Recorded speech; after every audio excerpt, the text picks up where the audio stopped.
Do you have short nails and you're wondering if builder gel is for you? Well, I got your back today. What's up, nail crew? It's Nicole, your fellow nail obsessed DIYer, and we're going to talk about putting builder gel on short nails. The ones that I have here, I have a tiny bit of poly gel still on them from my last mani that I did. I filed off most of it, and I'm going to do builder gel to show you that builder gel on short nails absolutely can be done and is pretty easy and quick. The end result, it gives you like this beautiful, nice, natural looking mani. I already prepped my nails. I removed my invisible cuticle. I made sure that my nail surface was roughed up.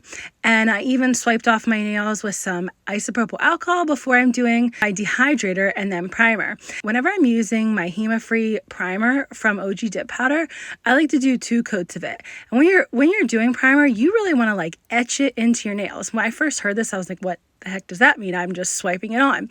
Etching the primer or the Bona into your nails really means like you kind of rub it, especially at the cuticle area where you have a little bit of your natural nail showing. Think of it as like scratching it into your nails when you're not actually scratching the primer because it's on a brush. But that is how you really make sure it's in all the little nooks and crannies.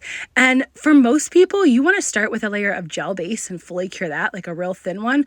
But for some of us, putting gel base on our nails, it makes our builder gel lift. For most people though, doing a layer of gel base is great for adhesion. Just for some reason, there are some of us out there, if we put gel base underneath our builder gel, it peels right off. I can't tell you why. My nails have never liked gel base.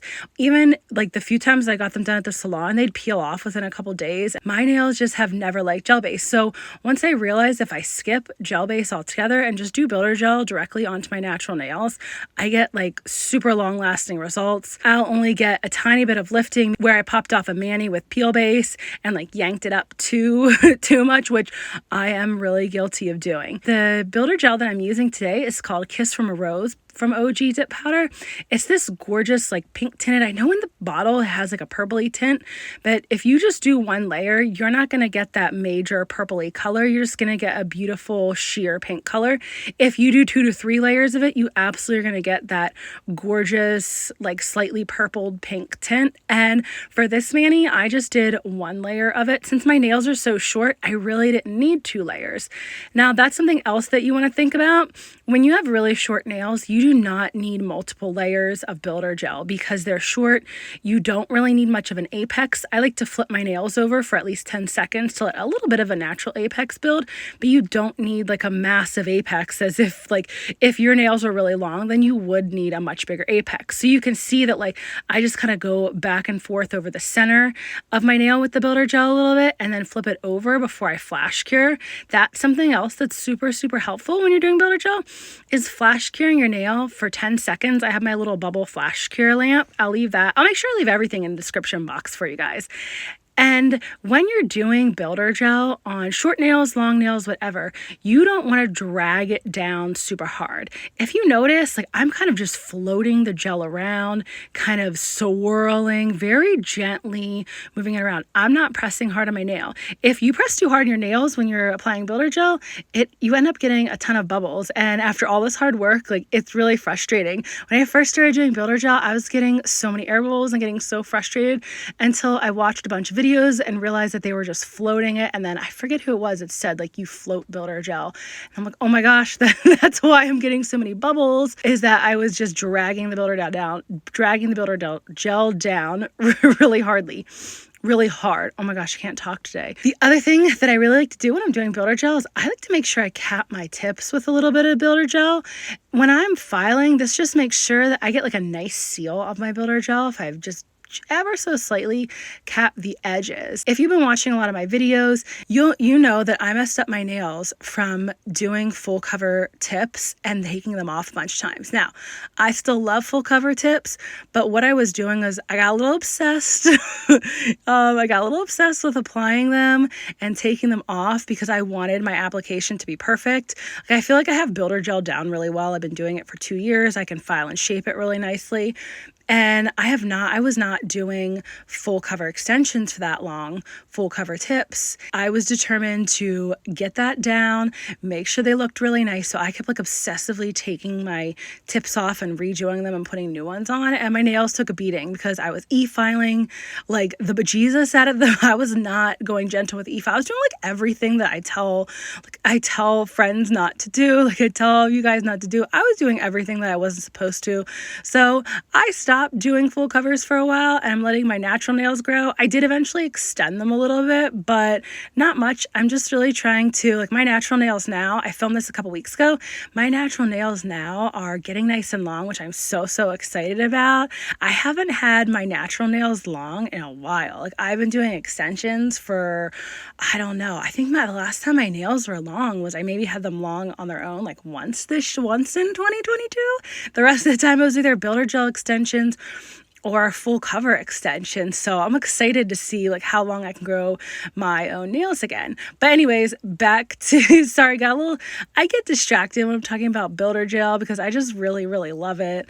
And you know, I like to be really honest with you guys and tell you about like everything that's going on with my nails, everything that, you know, I'm going through with them, just because I feel like then everybody's not going to feel like, okay, I'm messing stuff up, like I'm all alone here. Nope. I've been doing my nails for 3.5 years and I still mess up a lot of stuff. Like, I did not expect to mess up my nails as bad as I did this past fall, but it was a learning experience for me, and they're healed and they're feeling like I'm looking so much better. My skin's doing well, minus the dry winter heat. Like, that's just like killing my hands. My whole body feels like the Sahara Desert. Anyways, so once you finish applying all of your builder gel to all your nails, you flash cured each nail, and then you'll go and you'll fully cure your entire hand for 60 seconds. I like to cure my thumb separately. Sometimes, like when you have your thumb in there, you tend to have your thumb at like a strange angle. So if you don't cure your thumb separately, what happened to me before, and it was in one of my like videos, I think it was from earlier this year, is I ended up having to redo my entire thumb because like only half of it cured because I had it sitting in there a weird angle. So do not do that. Cure your thumb separately. Then you can just wipe off the tacky layer with some isopropyl alcohol and a lint-free wipe or paper towel, and then do your filing and shaping. And if you're only doing one layer and your nails are short, you shouldn't need to do much filing and shaping. I like to do a hand file. You can also use an e-file. It's the Pana Zebra little sanding band bits. I use the 240. You can use something a little grittier too, and then just kind of file and shape them. I just like the really like soft grit. See here, I'm using the Pana bit right now and just going around my cuticles. If you want to do all your filing with it, you would probably want something a little bit grittier than the 240. I'd go down to like 180 or something like that, just to make sure you can really, you know, get in there well. But for me, I'm just basically sealing my cuticles now. And that's something I really like to do, whether I use a sanding bit or I use one of my extra fine bits or my fine bit. Sealing in your cuticles with an e-file is a really important step if you are doing builder gel or any kind of like hard overlay like this. You're ensuring that you're not going to get any additional lifting that you wouldn't get from like normal wear and tear on your nails, and you're making sure that there's no product on your cuticles. You don't want to get any product on your cuticles really basically ever, but doing this is just ensuring that you're not getting any on your cuticles, and you're more likely to get lifting if you don't seal in your builder gel. That is something that I've noticed. It's really helped me since I've started doing that. I go and I do all my filing and shaping. I go back through again after I seal, and I wipe off my nails with some isopropyl alcohol. I always make sure I'm using at least 91%.